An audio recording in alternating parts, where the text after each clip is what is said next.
बिस्मिल्लाहिर्रहमानिर्रहीम। अस्सलाम वालेकुम। Pakistan studies for PMS 2020 third 2024 में आपने ये एग्जाम देना है। एक्चुअल में ये एग्जाम 2023 का है। आज आपके साथ चार चीजें डिस्कस करनी है। पहली चीज, हमने सिलेबस को देखना है, इसको प्रिपेयर करने के तरीकाकार के ऊपर बात करनी है, और फिर एक्सपेक्टेड क्वेश्चंस जो हैं उनके ऊपर बात करनी है, और एंड पे आपने पेपर को अटेम्प्ट किस तरह से करना है उसके ऊपर बात करनी है। तो आगाज करते हैं। आपने सिलेबस देखा, जिस तरह मैंने यहाँ पे सिलेबस को जो है वो डिजाइन किया है या प्रेजेंट कर रहा हूँ, ये पब्लिक सर्विस कमीशन की वेबसाइट के ऊपर जो सिलेबस है एग्जैक्टली वही सिलेबस है।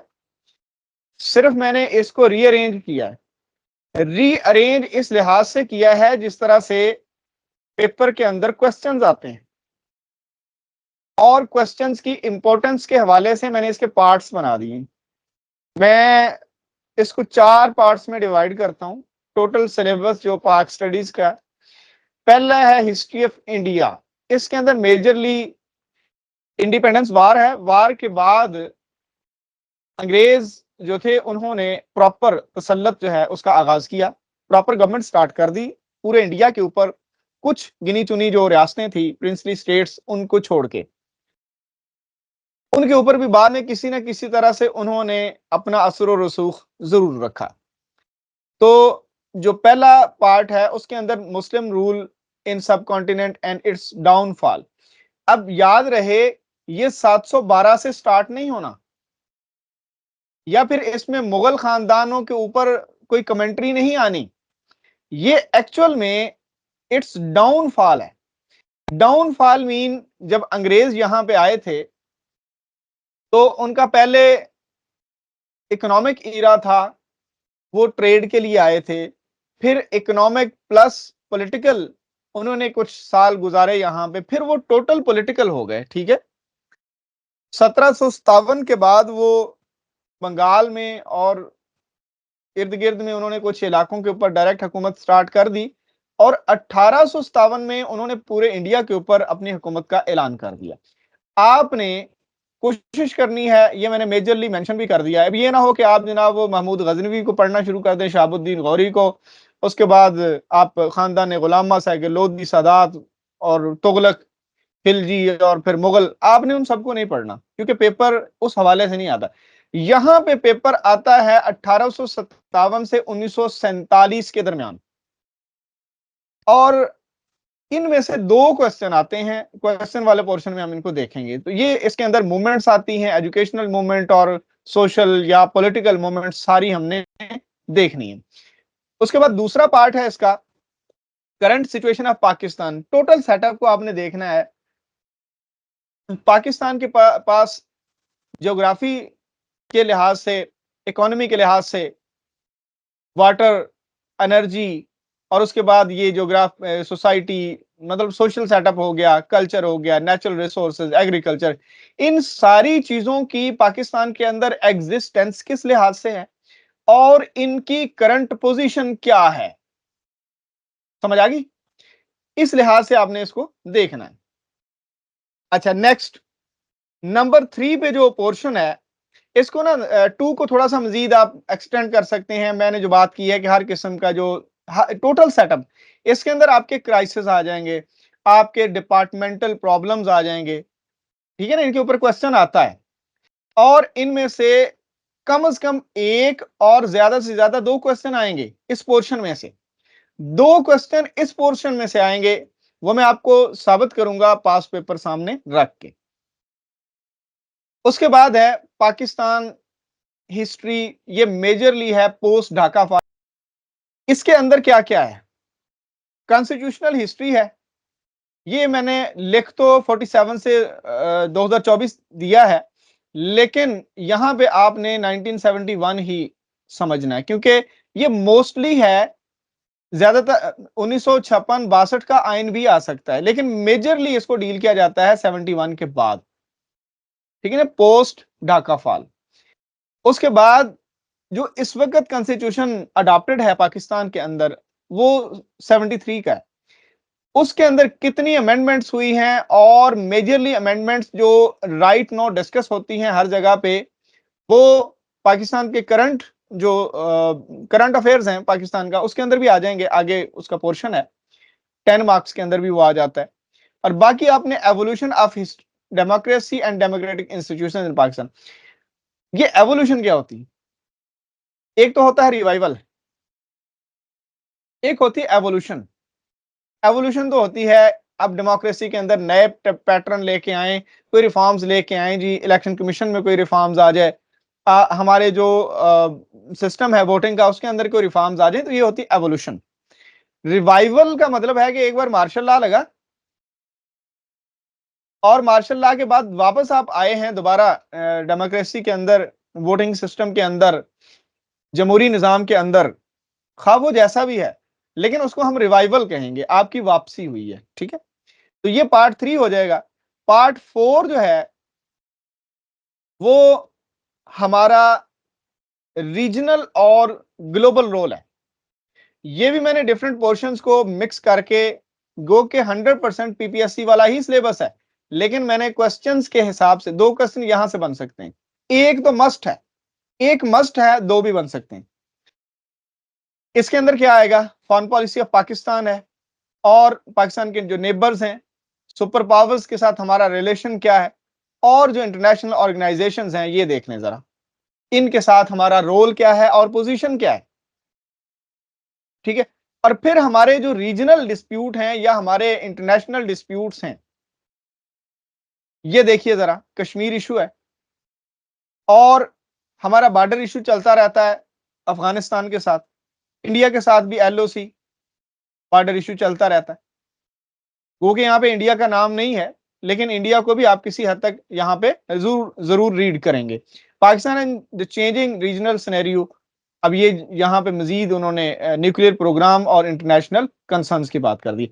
ये हैं जी वो 4 मेजर एरियाज जिनको मैंने पंजाब पब्लिक सर्विस कमीशन की वेबसाइट से सिलेबस उठाकर क्रिएटिवली आपके सामने इस तरह से प्रेजेंट किया है कि हर पोर्शन में से मिनिमम 1, मैक्सिमम 2 क्वेश्चन आएंगे।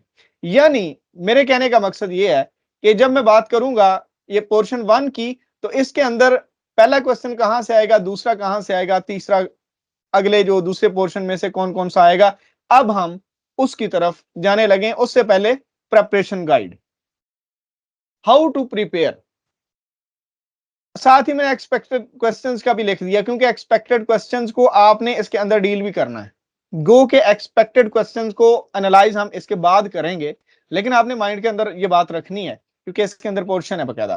पहली बात, आपने सिलेबस को एनालाइज करना है, जिस तरह मैंने आपके सामने अभी किया कि जी इसके अंदर है क्या क्या, और आपने इसको कंपेयर करना है पास्ट पेपर के साथ, ठीक है। पास पेपर के साथ कंपेयर करना, ये नहीं करना कि पहले पास पेपर को हल करना स्टार्ट कर दें, भाई पहले आपने पढ़ना है, पेपर सिलेबस और पेपर का एनालिसिस और कंपैरिजन कर लिया। अब आपका सबसे प्राइमरी रोल जो है वो स्टार्ट हो रहा है, रीडिंग करनी है, कम से कम एक मुकम्मल किताब पढ़नी है आपने पाक स्टडी की, जो कि ग्रेजुएशन से नीचे लेवल की ना हो, या कम से कम कंपटीशन लेवल की हो, तो अच्छे पब्लिशर की हो। अच्छे पब्लिशर मैं हमेशा कहता हूं कारवां की किताब की कोशिश किया करें, और इकराम रबानी की किताब अच्छी है, ठीक है। इसमें उर्दू वर्जन भी मिल जाता है, अब अगर शायद वो ना मिल रहा हो, लेकिन सेकंड हैंड मिल जाता है। आपने एक किताब पढ़ने से पहले कभी भी नहीं सोचना कि आप पाक स्टडी का पेपर एग्जाम में जाके बेहतरीन तरीके से हल कर पाएंगे। पहले आपने कम से कम एक किताब पढ़नी है। एक किताब पढ़ने के बाद आपने एक बार सिलेबस को कम से कम लेक्चर से गुजारना है। लेक्चर्स बहुत सारे फ्री पढ़े हैं हमारी वेबसाइट के ऊपर, हमारे यूट्यूब चैनल के ऊपर पढ़े हैं आप, और भी बहुत सारे लोगों ने किए हुए हैं। उससे क्या होता है, आपको उसकी गुफ्तगू से, वो जो मेंटोर होते हैं, सीनियर होते हैं, उनकी गुफ्तगू से आपको बहुत सारी चीजें वो मिल जाती हैं जो किताब में आप कनेक्ट नहीं कर पाए, और उनको पढ़ के आपने सिंपल से नोट्स बनाने हैं। सवालात को जो है वो प्रेजेंट नहीं है वहां पे करना स्टार्ट कर देना, वो कोशिश करनी है दिमाग के अंदर चीजों को रखने की। हाँ, छोटी छोटी जो टिप्स होती हैं या छोटे छोटे पॉइंट्स जो होते हैं उनको आपने नोट करना है। ये मैं रिकमेंड करता हूं कि आप अगर पाक स्टडी के नोट्स बनाएं तो वो मैक्सिमम 20 पेजेस से जो है ना वो एक्सीड ना करें। ये नहीं कि 150 पेज का आपने जो है वो बना लिए नोट्स, तो फिर नोट्स क्या हुए, 100 पेज की तो जो दूसरी जो है शॉर्ट बुक मिल जाती। ठीक है। नंबर 4 पे जो सी ऑपरेशन है आपका, वो आपने क्वेश्चंस की समरी बनानी। कौन से क्वेश्चन जो अभी हमने ऊपर बात की है ना, इसके ऊपर हम अभी पोर्शन वाइज देखेंगे कि कौन कौन से क्वेश्चन आते हैं, फिर आपके साथ जो पास्ट पेपर है वो भी पाक स्टडी का शेयर करेंगे। 20 क्वेश्चंस की आपने समरी बनानी है, यानी एक पेज के ऊपर एक क्वेश्चन की टोटल समरी, उसमें कौन कौन सी कोटेशन, कौन सा रेफरेंस, किस तरह की हेडिंग, क्या क्या आपने लिखना है, वो आपने एक पेज के ऊपर बना के रखना है। और एंड पे कोशिश करें किसी न किसी सीनियर के साथ या आपस में ग्रुप बना के एक दूसरे के ही पेपर चेक कर लें, लेकिन कम से कम इन 20 क्वेश्चंस को जिनकी आपने समरी बनाई है, इनको कम से कम एक बार अपने मुबारक हाथों से जरूर गुजारें। ये मैं बात कर रहा हूं अगर आप 65 प्लस में जाना चाहते हैं। अगर आपने 42 लेके सिर्फ स्टेटस ही लगाना कि देख लो मैंने पढ़ा नहीं था लेकिन मेरा पाक स्टडी का पेपर पास हो गया, और याद रखिए इसके अंदर जो है वो फिल इन दी ब्लैंक्स भी आते हैं, इसमें ऑब्जेक्टिव भी है। और ऑब्जेक्टिव वो नहीं है कि आप 4 में से एक आपने एमसीक्यूज टाइप है, नहीं, ये फिल इन दी ब्लैंक्स। ठीक है। और फिल इन दी ब्लैंक्स के बारे में कहा जाता है कि वहां से आपका एक इमेज बनता है कि इसको पाक स्टडी के सिलेबस की या इसकी प्रेपरेशन कैसी है, इन इसको चीजों की नौ किस तरह से है। अगर आपके मरूजी में से जो है वो 3 नंबर आ रहे हैं तो भाई बाकी भी तो आपका इमेज खराब ही हो जाएगा ना, फिर मुश्किल ही पास होगा। और अगर आप इनमें से 16-17 ले जाते हैं तो फिर आपके दूसरे क्वेश्चंस का भी इमेज अच्छा बन जाता है, और आपको भी पता है कि इंप्रेशन की बुनियाद पे नंबरों में इजाफा और कमी होती है। अब देखिए एक्सपेक्टेड क्वेश्चंस, मैं हमेशा कहता हूं कि मेरे पास कोई वो इस किस्म का गैस नहीं है कि मुझे पता चल जाता है कि पेपर में क्या आया। मैं वो अंदाजा लगाता हूं पास पेपर को सामने रख के, सिलेबस को सामने रख के, और अपनी वो जो शौरी बुनियाद है या जो टीचर से मैंने सीखा है उस बुनियाद पे मैं अंदाजा लगाता हूं कि कौन कौन से एरियाज को एग्जामिनर जो है वो स्किप नहीं कर सकता, उसको हमेशा वहां से क्वेश्चन डालना पड़ता है। देखिए हर बार एक ही एग्जामिनर तो पेपर नहीं ना बना रहा, 2017 वाला किसी और ने बनाया होगा, 18 वाला किसी और ने, 19 वाला किसी और ने, हो सकता है 20 में फिर वो 17 वाला ही बंदा आ गया। तो हर साल डिफरेंट बंदा अगर पेपर बना रहा है तो जो guideline Punjab public service commission की तरफ से उसको दी जाती है कि भी इस तरह से आपने पेपर बनाना है, इन इन एरिया से इस तरह आपने क्वेश्चन जो है वो यहां पे बनाने, उस इंस्ट्रक्शंस का जो उसको सेशन मिलता है, जो उसको हिदायत मिलती है एग्जामिनर को, तो उन हिदायत की बुनियाद पे पेपर मोर और लेस एक पैटर्न में ही बन रहा है। उस पैटर्न को समझकर मैं आपको ये दावा करता हूं कि ये क्वेश्चन या इस किस्म के क्वेश्चन लाजमी आएंगे। 2 सवाल हैं जी पहले पोर्शन से, 2 सवाल पहले पोर्शन से आते हैं। आप जरा देखिए, पहला सवाल आएगा, कोई मूवमेंट या कोई डेवलपमेंट, प्रेस का रोल, कोई सोशल या रिलीजियस पर्सनैलिटी आएगी। ये 1857 से 1914 के दरमियान में आएगी, पहला क्वेश्चन। दूसरा क्वेश्चन, 1918 से 1947 के बीच में कोई पर्सनैलिटी, कोई डेवलपमेंट या किसी किस्म की कोई मूवमेंट या किसी किस्म की कोई सोशल पॉलिटिकल किसी किस्म की कोई कंट्रोवर्सी भी आ सकती है। देखिए लास्ट एक चीज तो यह है कि आपने 18 से स्टार्ट करना है, और फिर मोस्ट इंपॉर्टेंट है लास्ट 10 to 15 ईयर्स किस चीज के, of struggle for Pakistan, for making of Pakistan. यानी आप 1930 से आगे अंदाजा लगा लें, ये 16-17 साल बनते हैं, इनके ऊपर ज्यादा फोकस होता है। इनके अंदर क्या क्या आता है, कांग्रेस मिनिस्ट्रीज भी क्वेश्चन में आती, रेजोल्यूशन 1940 वाली है या कोई और डेवलपमेंट। यहां पे मेजर फोकस होता है जिन्ना और इकबाल के ऊपर, और पहले वाले में मेजर फोकस होता है सर सैयद के ऊपर। ज्यादातर क्वेश्चन इसी तरह के आते हैं। अब मैं आपके सामने पास्ट पेपर खोलता हूं और उसको हम देखते हैं कि क्या पहले दो क्वेश्चन में ये वाले क्वेश्चन मौजूद हैं या नहीं। उसके बाद फिर हम नेक्स्ट पोर्शन की तरफ जाएंगे। तो ये 2017 का पेपर है। हमने पांचों सालों के जो पेपर्स हैं उनके पहले दो दो क्वेश्चन देखने। 2017 में पहला क्वेश्चन है, give an account of the services of sir Syed Ahmad Khan for the educational and social uplift of the Muslims of the subcontinent. पहला क्वेश्चन पूरा हो गया। तो देखिए मैंने क्या बात की थी, पहला क्वेश्चन कहां से आता है। दूसरा पेपर देखते हैं। दूसरा पेपर है मेरे पास यहां 2019 का। तो देखिए जरा, ये देखिए जरा, the policies of Indian National Congress between 1937 to 47। तो यहां में कांग्रेस मिनिस्ट्रीज भी इसके अंदर मौजूद हैं। ये पौने 2 साल का जो था। अच्छा, उसके बाद मुस्लिम प्रेस।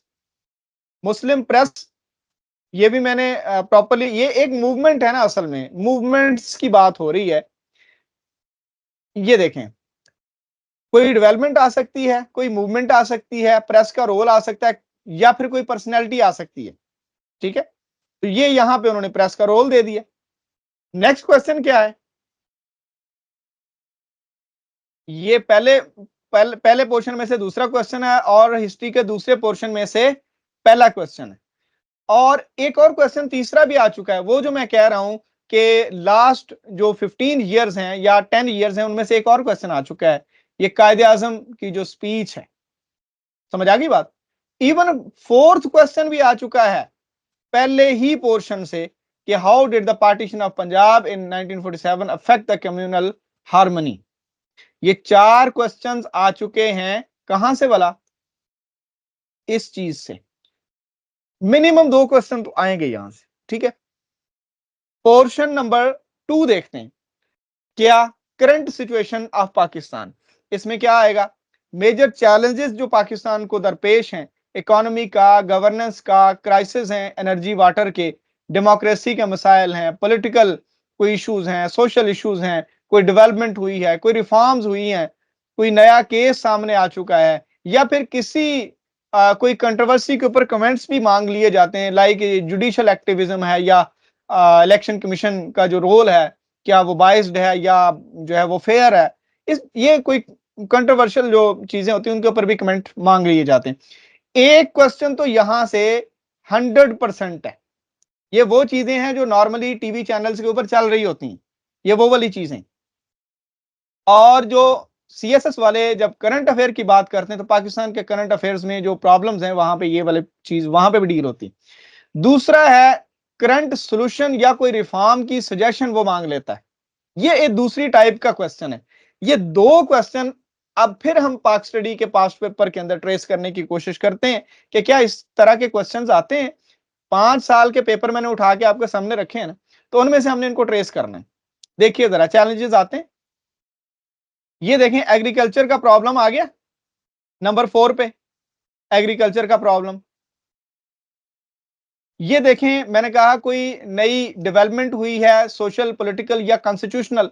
तो यहां पे जो एक्ट पास हुआ था 2016 में, तो ये चूंकि पेपर 2017 वाला है तो वो करंटली ही अमेंडमेंट समझी जाती थी, तो ये उस वक्त आता था। अब इस किस्म का नहीं, अब कोई और आएगा। 18 अमेंडमेंट ऑलमोस्ट डिस्कस होती रहती। अब दूसरा एक और इश्यूज में ये गवर्नेंस का देख लें। ये दूसरा क्वेश्चन ये आ गया। ये देखिए, दूसरे पोर्शन में से 3 क्वेश्चन मौजूद हैं। अब आप समझिए कि जो टेक्निकल एनालिसिस है या क्रिएटिव एनालिसिस है, उसकी बुनियाद पे हम कितना आसानी से समझ सकते हैं कि जी पाक स्टडी में क्वेश्चन कहां कहां से आते हैं। 2 पोर्शन ने 6 क्वेश्चन कवर कर दिए। आगे क्या है, 2019 में देख लेते हैं। यहां पे ये इकोनॉमिक चैलेंजेस आ गए 2017 में एग्रीकल्चर के थे। और फिर इंपोर्टेंट डेवलपमेंट्स एंड इवेंट्स, जो कि ये कश्मीर के बारे में, ये थर्ड पोर्शन में से है। जो फोर्थ पोर्शन जो है ना, रीजनल रोल, उसमें से। और अच्छा, इश्यूज का जो पाकिस्तान के बारे में इश्यूज हैं या कोई डेवलपमेंट है, ये socio economic and educational complexion जो है इसका देख लें जरा, इंफॉर्मेशन टेक्नोलॉजी का रोल, ठीक है। अब 2019 में 2020 में एक क्वेश्चन आया वैसे इस पोर्शन में से, और 2019 में ज्यादा थे। 21 को देख लेते हैं, ये थोड़ा सा रीडेबल नहीं है, लेकिन ये एनर्जी क्राइसिस है और नेशनल सिक्योरिटी के चैलेंजेस हैं। ऊपर यहाँ पे इकोनॉमिक प्रॉब्लम्स की बात हुई है, ठीक है। 2022 का पेपर देख लेते हैं, यहाँ पे चैलेंजेस ऑफ पाकिस्तान में से क्या क्या आया। गुड गवर्नेंस फिर आ गया, 18 अमेंडमेंट फिर आ गया, कश्मीर डिस्प्यूट फिर आ गया, यूनाइटेड नेशन में, ये चलें, ये तो ग्लोबल में चला जाएगा।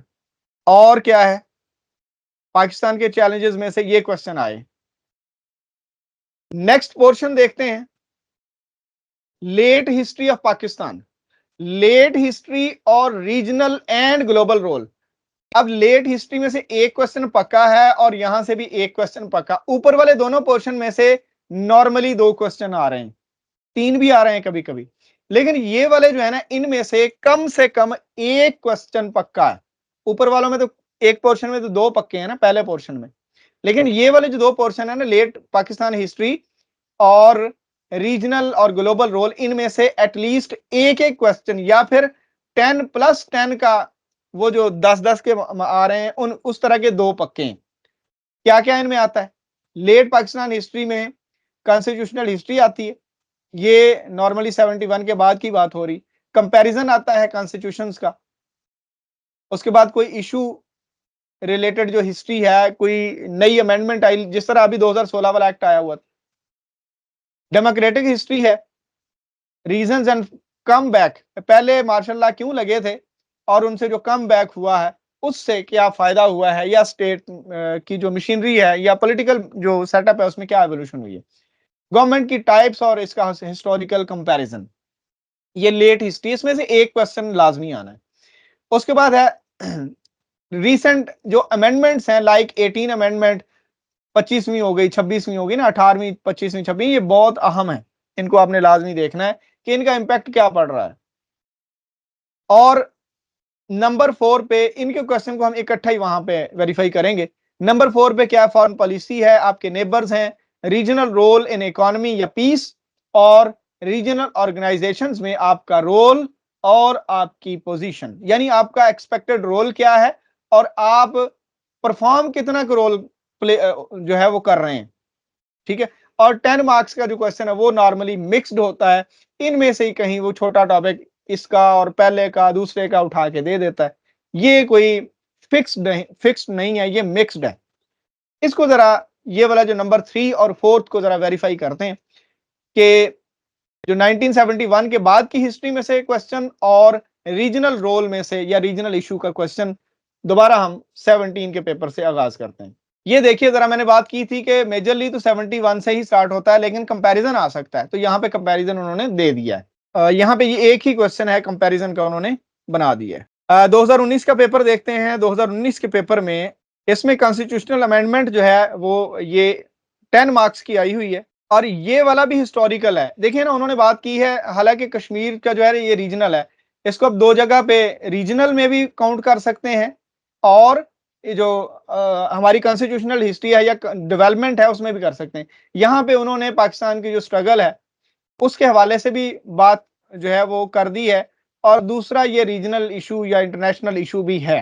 ठीक हो गया। नेक्स्ट देखते हैं 2020 में ये रीजनल ऑर्गेनाइजेशन सार्क डायरेक्ट आ गई है। ये एक ही क्वेश्चन है इसमें से, ठीक है, और बाकी ये जरा मिक्स होता है। 2021 के पेपर के अंदर देखते हैं कश्मीर इशू, नेशनल सिक्योरिटी, और ये इश्यूज का देखें ना, मैंने कहा था एक 10 मार्क्स वाला जो होता है ना वो किसी भी पोर्शन से, अब उसने इश्यूज वाले में से यहाँ पे मिक्स कर दिया। नंबर 4 पे है 1971 का जो है ना, उस पर्सपेक्टिव में क्वेश्चन पूछा गया है, और ये करंट जो पाकिस्तान की सिचुएशन उस हवाले से है। रीजनल जो रोल है हमारा, सी पैक एक रीजनल रोल में आ जाता है, तो यहाँ पे 2.5 क्वेश्चंस हैं इन दोनों पोर्शंस में से, यानी एक क्वेश्चन तो एक पोर्शन में से पक्का, और ये 10 मार्क्स का अजाफी उसने दे दिया। चले, ये था जी कंपैरिजन, जो हमने पास्ट पेपर को उठा के जिस तरह से मैंने सिलेबस को डिवाइड किया और उस सिलेबस के पार्ट्स बना के आपको बताया कि किस पोर्शन में से कौन सा क्वेश्चन या किस टाइप का क्वेश्चन बनेगा, और साथ ही पास्ट पेपर जो थे 5 साल के मैंने निकाले, उनसे आपको वेरीफाई भी करवा दिया। यहां से आपको ये बात समझ आ जानी चाहिए कि पोर्शंस को जब आपने डिवाइड करना है, ये फाइल मैं आपके साथ शेयर कर दूंगा, आपने इन 4 पोर्शन को इस तरह से डिवाइड करना है कि पहले 2 पोर्शन में से 2-2 क्वेश्चन को एक्सपेक्ट करें, अगले पोर्शन में से एक-एक क्वेश्चन को आप मस्ट एक्सपेक्ट करें। ठीक हो गया? प्रिपेयर किस तरह से करना है वो भी बता चुका हूं कि रीडिंग मस्ट करनी है, एटलीस्ट एक किताब अच्छी हो, क्वालिटी की हो, और उसके बाद कम से कम किसी एक मेंटोर के आपने लेक्चर्स भी सुनने हैं और नोट्स बनाने हैं, और 20 क्वेश्चंस की समरीज बना के रखनी है, उनको अपडेट करते रहना साथ साथ। 1 पेजर जो है ना, एक क्वेश्चन का 1 पेजर, और आपने एटलीस्ट 20 क्वेश्चन जो है वो अपने किसी सर्कल में या अपने किसी सीनियर को चेक लाजमी करवाने हैं, उसके ऊपर फीडबैक लेना है। और अब एक्सपेक्टेड क्वेश्चन वेरीफाई होने के बाद हमारा आखिरी पोर्शन बचता है पेपर अटेम्प्ट का। यहां तक अगर आप मेरे साथ चल रहे हैं और कोई चीज आपके खाते पड़ी है, कोई चीज समझ आई है, तो यस लिख दीजिए। चलें, बहुत शुक्रिया। अच्छा, यहाँ पे मुझे एक क्वेश्चन नजर आया था कि मैं लेक्चर दूंगा। मेरे ना 2 लेक्चर्स मौजूद हैं। एक लेक्चर है 1600 से 1947 तक, दूसरा लेक्चर है 1947 से 2023 तक। तो वो आपको आज ही मिल जाएंगे। बाकी आपने ये सारी चीजें खुद प्रिपेयर करनी है। अब दूसरा लेक्चर मैंने आज ही कोशिश की है ज्यादा मेहनत करके एक ही लेक्चर में सारी चीजों को कवर करने की। अ, अब अगले लेक्चर के अंदर इन सारी चीजों को रिवाइज करने की जरूरत नहीं है। आपने खुद रीडिंग करनी है और आज से ही आपने इसके ऊपर काम का आगाज करना है। कल सारा दिन आपके पास होगा और आपको 2 लेक्चर्स हमारी तरफ से प्रोवाइड किए जाएंगे रिकॉर्डेड। उनके ऊपर आपने कमेंट करना है। अगर कोई आपको मजीद मसला है, अगर कोई मेजर मसला हुआ, तो मैं लेक्चर कंडक्ट कर दूंगा।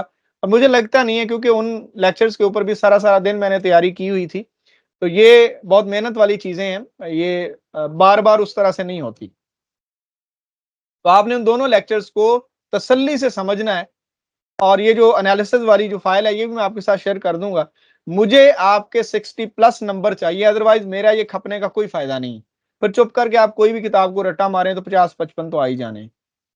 50-55 भी नहीं, खैर 45 का आ जाएंगे। लेकिन अगर आप 65 या 60+ तक जाना चाहते हैं, तो क्रिएटिवली और टेक्निकली पढ़ना पड़ेगा। सिलेबस से लेके पेपर अटेम्प्ट करने तक टेक्निकल चलना पड़ेगा। अच्छा, ये क्वेश्चन की लेंथ और टाइम मैनेजमेंट के बारे में बात हुई है। तो 20 मार्क्स का जो क्वेश्चन होता है वो अच्छी प्रेजेंटेशन के साथ, छलांगों के बगैर, यानी ये नहीं कि 4-4 लाइनें आप हर जो है ना छोटी छोटी रेफरेंस के बाद छोड़ना शुरू कर दें और एक शेर लिखें और पूरा सफाई उड़ा दें। इस किस्म की छलांगें नहीं लगानी। रीजनेबल सा, लॉजिकल सा, अच्छी साफ सुथरी प्रेजेंटेशन का जो तरीकाकार होता है, उसके तहत 5 से 6 पेजेस होने चाहिए आपके 20 मार्क्स के क्वेश्चन में। देखिए, यहाँ पे हेडिंग्स होती हैं, वो जो 5 से 6 पेजेस है ना, वो लिखे हुए 4 ही होते हैं। बीच में हेडिंग की स्पेस और आउटर उसका जो बिफोर एंड आफ्टर पैराग्राफ का जो आप देते हैं स्पेस, और कोई रेफरेंस देना है, कोई शेर लिखना है, तो ये जो पाक स्टडी, इस्लामियात, इस तरह के जो पेपर्स हैं ना, इनमें आप रेफरेंस देते हैं तो पैराग्राफ तोड़ भी देते हैं तो कोई मसला नहीं बनता ना। तो यहाँ पे 2 पेजेस तो आपके खाली होते हैं, 4 पेजेस भी आपने लिखा हुआ होता है ना, तो ये 4 पेजेस और 6 पेजेस अच्छी प्रेजेंटेशन के अंदर ये काफी होते हैं। जो कोटेशन होती है ना, वो जिस लैंग्वेज में होती है उसी में आप लिख दें, कोई मसला नहीं है। लाइक कि अगर आप कुरान की आयत लिखेंगे ना अरबी के अंदर इंग्लिश के पेपर में, तो भी कोई मसला नहीं है। लेकिन कहा यह जाता है कि उसका ट्रांसलेशन अगर लिख दें तो ज्यादा अंडरस्टैंडेबल हो जाता है। अच्छा, पेपर अटेम्प्ट कैसे करना है? ये नंबर 7 पे मैंने वो टाइम मैनेजमेंट का जो है ना वो पॉइंट डाल लिया है, वो मैं खुद ही कर दूंगा उसको। आउटलाइन आपने हर पेपर की सादा सी बनानी है। आपके पास ये शीट है, आपने लिखा कि अगर उर्दू में लिख रहे हैं, सवाल नंबर ये है, ये आपका 2 लाइनों पे सवाल आ गया, 3 पे। फिर आप लिखते हैं जी, वो जवाब लिखना जरूरी नहीं होता। फिर आपने लिखना है क्या कि जी जो है पाकिस्तान में मीडिया का किरदार। ठीक है, ये आपने उन्वान दे दिया। अब आप अलिफ लिखें, तारीफ और ज़रूरत इसकी क्या है, नंबर 2 पे मसाइल क्या हैं, नंबर ये इस तरह आपने दाल जीम चलना है और फिर 2-3 लाइनें छोड़ें और फिर आप ये सुर्खी दें, तारुफ क्या है? आपके सवाल का तारुफ यहां से फिर आगाज करें। इस तरह आपने लिखना है। हेडिंग्स लाजमी है और प्रॉपर मार्जिन लगाएं आप। प्रॉपर मार्जिन आप जिस तरह से आपने लगाना है वहां पे आपके पास कोई जो है ना वो स्केल होना चाहिए। मैं तो ये बस अब बताने के लिए लाइन लगाई थी, ठीक है। उसके बाद रेफरेंसेस आपने लाजमी देने। ये रेफरेंसेस कहां से आएंगे ये मैं अभी आपको बता देता हूं कि आपने वो जो 20 क्वेश्चन की मैं बार-बार जो है रट लगाई हुई है मैंने, उन 20 क्वेश्चन के ऊपर आपने एटलीस्ट एक आर्टिकल पढ़ के वो जो 1 पेजर ऑफ ईच क्वेश्चन आप बना रहे हैं उसके अंदर जब आपने डाटा डालना है तो उसके अंदर ना कुछ रेफरेंसेस आ जाएंगे। हर आर्टिकल वाले ने भी 5-7 रेफरेंसेस यूज किए होते हैं कि फलां इदारे के मुताबिक, फलां इदारे की रिपोर्ट के मुताबिक पाकिस्तान में इन्फ्लेशन रेट ये है, लिटरेसी रेट ये है। उसने पैदल बातें नहीं की हुई होती, उसने भी रेफरेंस दिए होते, तो उन रेफरेंस को आपने अपने 1 पेजर के ऊपर नोट करते जाना है और वही आपने फिर यहां पे आके रेफरेंसेस देने हैं और कोशिश करनी है कि हर हवाले से, मतलब 20 क्वेश्चन है तो 20 क्वेश्चन में आप इसके जो एस्पेक्ट्स बनाते हैं वो कोई मैक्सिमम 10 से 12 ही बनते हैं ना। मेजर जो ग्राउंड्स होती हैं वो तो इतनी होती। तो इश्यूज हैं तो इश्यूज के ऊपर आप एक दो जो है ना सोशल इश्यूज के ऊपर भी कोई शेयर होना चाहिए या कोटेशन होनी चाहिए, किसी बुक का हवाला। इन दोनों चीजों में से एटलीस्ट एक चीज आपने हर पैराग्राफ में डालने की कोशिश करनी है। और गुड पैराग्राफिंग मीन सिमेट्री होनी चाहिए। आपके पैराग्राफ एक छोटा और एक बहुत बड़ा नहीं होना चाहिए, करीब करीब उनकी लेंथ होनी चाहिए। और अब आ जाती है बात टाइम मैनेजमेंट की। आपके पास अगर 4 सवालात हैं पाक स्टडी के, एक है ऑब्जेक्टिव का, ये सब्जेक्टिव है, ये ऑब्जेक्टिव है, तो आपके पास 3 घंटे टाइम है। आप ये कीजिए कि 15 मिनट प्लानिंग करनी है आपने, आखिर पे रफ वर्क करें कि कौन सा क्वेश्चन आपको सबसे ज्यादा आता है। और क्वेश्चन का मैं हमेशा कहता हूं कि अगर आपने प्रिपेयर किया हुआ है तो उसके 25 मार्क्स दें आपको एनालिसिस के। अगर आपने राइट किया हुआ है तो 50 दें एनालिसिस में। अगर आपने टेस्ट में लिखा हुआ है तो 75 दें, जिस तरह ऐसे का टॉपिक मैंने सेलेक्ट करवाया था। और अगर आपने उसके ऊपर फीडबैक लिया हुआ है तो आप 100 मार्क्स दें और फिर देखें किसका स्कोर ज्यादा है, उसको पहले ऑप्ट करें। यहाँ पे चूंकि एक तो नहीं ना करना, आपने एक से ज्यादा करने, तो यहाँ पे ये तो नहीं मैं कह सकता कि जो टॉप पे है उस एक को कर लें बाकियों को छोड़ दें। आपने करने सारे ही हैं, लेकिन सबसे पहले कौन सा करना जिसका स्कोर, ये टेक्निकल स्कोर जो है ना सिलेक्शन का, वो सबसे ज्यादा हो। अच्छा, और उसके बाद जैसे जैसे स्कोर कम होता जाता है इस तरह आपने 4 क्वेश्चन पूरे करने हैं। अब यहाँ पे देखना यह है कि टाइम कैसे मैनेज करना। अगर आपके पास सिर्फ 2.5 घंटे हैं, 15 मिनट भी नहीं, आप 30 मिनट आपने लगा लिए इन सारी चीजों को प्लान करने में और मरूजी करने में। मरूजी के तो आपने सिर्फ 20 फिक्रात ही लिखने हैं ना, उसके अंदर आपने लिखना। चले मरूजी का क्वेश्चन और इनकी प्लानिंग में 30 मिनट गुजर गए, बाकी आपके पास 2.5 घंटे। तो पहली बात तो यह है कि वॉच वगैरह अपने पास रखा करें। वहां जाके तरले करने से बेहतर है 200-300-400 की वॉच आती है, बेशक वो इतनी अच्छी ना लें कि हाथ के ऊपर लगानी, तो पॉकेट में डाल लें, लेकिन आपके पास वॉच मस्ट होनी चाहिए, स्केल मस्ट होना चाहिए, पेन पेंसिल जो भी आप यूज करते हैं वो वाफर होनी चाहिए। और कोशिश किया करें ये पॉइंटर वगैरह, डॉलर वगैरह इस तरह के यूज करने की कोशिश करें। गर्मियों में अक्सर पेपर होते हैं तो वो आपकी जो इंक होती है ना पेन की, वो डिस्टर्ब करती है। इवन बॉल पेन भी डिस्टर्ब करती है वहां पे जाके। जब आप लगातार लिख रहे होते हैं तो उसमें से जो इंक है वो निकलना शुरू हो जाती है, आपके हाथों को, आपके कपड़ों को, आपके पेज को डिस्टर्ब करती है, जिससे आपका कॉन्फिडेंस भी लूज होता है, पेपर भी खराब होता है। तो कोशिश करें ये डॉलर का पॉइंटर जो लोग यूज कर सकते हैं वो लाजमी करें। इन 2.5 घंटों के अंदर जो सबसे ज्यादा आपको क्वेश्चन आता है, आपने ना इसको 30 मिनट के हिसाब से डिवाइड कर लिया, ठीक है। आपके पास 2 घंटे हो गए, 30 मिनट बाकी हैं।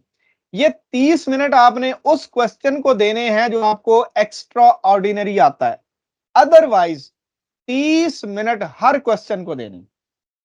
और इसमें एक और मजे की बात है, जो 10 वाला है ना, वो कई बार 15 मिनट में भी हो जाता है, ठीक है, क्योंकि उसमें से बहुत सिंपल सा उन्होंने एक ही टॉपिक छोटा सा मांगा हुआ होता है। तो अगर उसको आप करें तो ये 8 से 9 मिनट में वो एक पार्ट हो जाता है, तो वो 20 मिनट से पहले हो जाता है, उसके भी 10 मिनट बच जाते हैं। पाकिस्तान स्टडीज का पेपर हल करना और टाइम के अंदर पूरा करना कोई मुश्किल नहीं है। सिर्फ ये 30 मिनट में आपने मरूज़ी मुकम्मल कर लेनी है और ये वाली प्लानिंग मुकम्मल कर लेनी है। छोटी-छोटी जो है ना आउटलाइन भी एंड पे बेशक हल्का-हल्का रेफरेंस बना लें कि आपने किस क्वेश्चन को किस तरह से लिखना है, ताकि बीच में आके आपको मसला ना बने।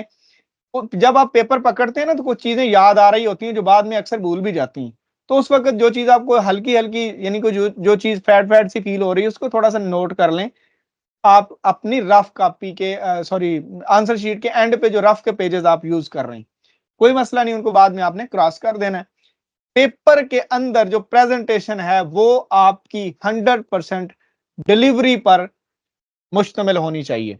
वहाँ पे किसी गलती, किसी कटिंग या किसी किस्म की मिसमैनेजमेंट या फिर वो जी तीसरा सवाल मुझे आसान लग रहा था, मैंने शुरू कर लिया, 2 पेजेज़ लिखे, फिर मैंने काट के फिर मैंने कोई और किया, ये वाले ड्रामे ना करना। इसलिए मैं कहता हूँ रफ वर्क पहले करें और ये जो टेक्निकल एनालिसिस है या टेक्निकल सिलेक्शन है, ये आप लाज़मी अडॉप्ट करें, 5 मिनट भी नहीं लगते। आपको पता होता है कि किस क्वेश्चन में आप कितने पानी में हैं। इस लिहाज से आपने क्वेश्चन को सिलेक्ट करना है। तो मुझे नहीं लगता है कि टाइम मैनेज नहीं होगा, बहुत आसानी से टाइम मैनेज हो जाएगा और जो क्वेश्चन आपको कोई औना-पौना भी आता है ना, 30 मिनट में आप उसके 4-5 पेजेज़ लिख ही जाते हैं। और एक क्वेश्चन आपका होगा उर्दू और इंग्लिश में लिखने का, तो पाक स्टडी का पेपर उर्दू में भी लिख के देखा है हमने, इंग्लिश में भी लिख के देखा है। अगर आप अच्छा करते हैं, तो अच्छे नंबर आते हैं, कोई मसला नहीं है इसमें। नहीं, 1 पेज ज़रूरी नहीं, हाफ पेज के ऊपर काफ़ी है। 20 मार्क्स के क्वेश्चन की जो आउटलाइन है ना, वो आपकी और एग्जामिनर की जस्ट एक फैसिलिटेशन है, ज़रूरी नहीं है। और चूँकि हम प्रेजेंटेशन और फैसिलिटेशन के ऊपर थोड़ा-सा फोकस करते हैं, तो 2-4 नंबर बढ़ ही जाएँ हमारे, इसलिए अपनी फैसिलिटी और एग्जामिनर की फैसिलिटी के लिए 3-4 मिनट लगने लगा दें। किसी का कोई क्वेश्चन या कोई क्वेरी या कोई कन्फ्यूजन है तो मैं रिस्पॉन्ड करने की कोशिश करता हूँ। मेरी तरफ से जो प्रेजेंटेशन थी, वो ऑलमोस्ट एंड हो चुकी है।